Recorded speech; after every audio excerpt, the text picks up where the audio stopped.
Bonjour, bienvenue sur ce tutoriel du logiciel EduGeo. Alors, on accède à EduGeo via la plateforme EduTech. Je vais vous montrer comment réaliser assez simplement un croquis d'un territoire, ici en l'occurrence un croquis sur la ville de Blagnac.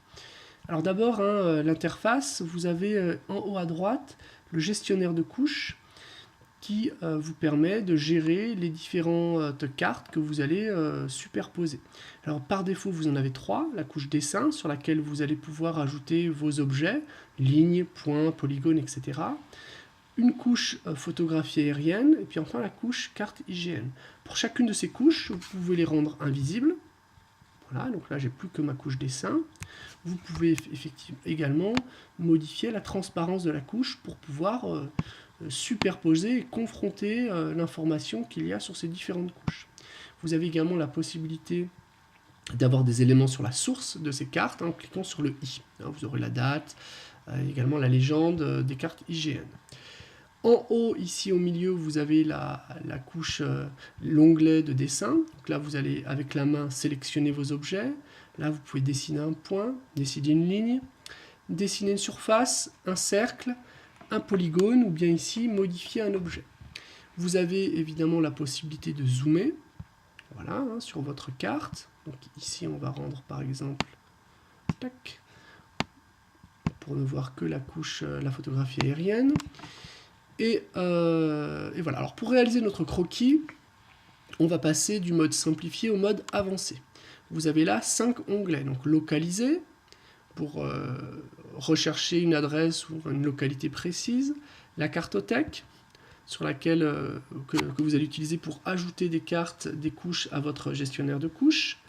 Donc on a la spécificité ici d'EduGeo, c'est qu'on va retrouver évidemment les fonds géoportail de l'IGN, et puis on va trouver des fonds spécifiques EduGeo. Vous avez l'onglet dessin, sur lequel on viendra après, et puis l'onglet légendé qui va vous permettre de construire votre légende. Puis enfin, vous pouvez aussi paramétrer différents éléments. Alors, on va se rendre sur la commune de Blagnac. Donc, je clique ici sur Blagnac. Voilà. Et on va essayer de dessiner l'aéroport de Blagnac. Je vais dézoomer, le voici. Alors je vais quand même vérifier qu'il s'agit bien de l'aéroport de Blagnac. Donc je vais utiliser la carte IGN pour la toponymie. Donc c'est bien effectivement l'aéroport de Toulouse-Blagnac.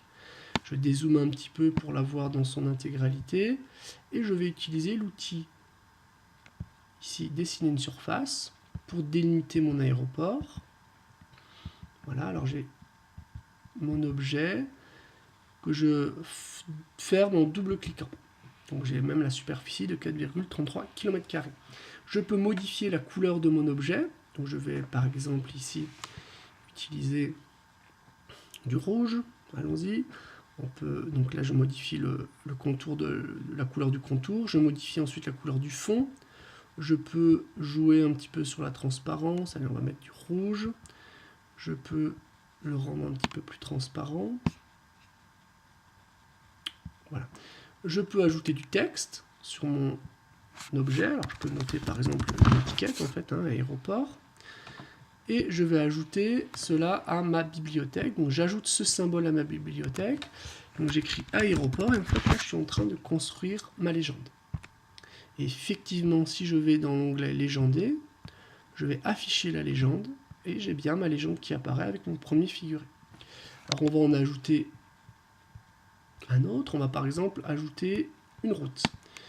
Donc des axes de transport. Alors voilà autour de l'aéroport. On a évidemment ici, il semblerait que ce soit une autoroute. Donc on vérifie avec la carte IGN. Donc je vais rendre invisible ma photographie aérienne. Voilà, je peux dézoomer pour avoir l'autoroute dans son intégralité. Et voilà ici mon autoroute en bleu. Alors je vais utiliser ici la ligne. Je suis mon autoroute. Donc à chaque fois, je clique et je double-clique pour terminer mon objet. Alors là, je ne le vois pas très bien. Donc pour le voir un petit peu mieux, je peux rendre invisible ma carte IGN et je vais avoir uniquement ma couche dessin avec les différents objets que j'ai ajoutés. Alors je vais dans Dessiner, Dessin, je vais modifier la couleur de ma route, je vais le mettre par exemple en noir dans mon trait, je peux le rendre un peu plus épais, je peux ajouter du texte, une étiquette, et je vais surtout l'ajouter à ma bibliothèque. J'ajoute ce symbole, et donc ça, le trait noir, ce sera dans ma légende, l'autoroute. Je valide, et mon figuré apparaît effectivement dans ma légende. Je vais retourner pour avoir mes couches, et puis je vais ajouter une zone industrielle. Alors à côté de l'aéroport de Blagnac, il y en a beaucoup. Alors voilà ici des bâtiments industriels. Je vais voir ce dont il s'agit en utilisant ma carte IGN. Il s'agit de l'aérospatiale. Voilà, donc une entreprise qui fabrique donc des avions, qui a fabriqué notamment le premier Concorde. Donc j'utilise l'outil de délimitation. Donc je vais bien me positionner. Voilà, et puis je délimite mon espace industriel. Alors je fais ça très rapidement ici. Je double-clique pour fermer mon objet. Il apparaît en rouge, donc je vais lui changer de couleur. On va le mettre par exemple en orange, le contour du trait en orange. Voilà, je vais lui donner un petit peu de transparence. Alors, texte, donc je vais retirer la mention aéroport, on va pas mettre d'étiquette ici. Ma bibliothèque, je vais l'ajouter donc à ma légende, et je vais ajouter donc zone industrielle. Zone industrielle. Voilà. Donc ma légende se construit au fur et à mesure. À partir de là, donc, je vais travailler un petit peu plus sur ma légende. Alors, je vais dans l'onglet Légender, je vais rendre ma légende modifiable en cliquant sur Éditer. Donc ici, j'ai des petits symboles qui apparaissent, ça me donne la possibilité de monter mes items les uns par rapport aux autres. Alors ici, je vais ajouter un titre. Donc je double-clique sur mon item aéroport, je vais modifier aéroport par mon premier titre, donc je vais mettre un 1, on va mettre les transports, de façon simple, et donc j'ajoute un titre, et donc j'ai bien mon titre qui apparaît. Je vais en ajouter un autre pour zone industrielle, donc je double-clique sur zone industrielle, on va mettre deuxième partie de ma légende, on va mettre les activités, et j'ajoute ce titre. J'ai enfin la possibilité d'ajouter un titre à ma légende, donc je vais dans paramétrer la légende, et j'ai mon titre ici, que je peux indiquer, là on va mettre simplement Blagnac, de façon très simple, pour l'exemple.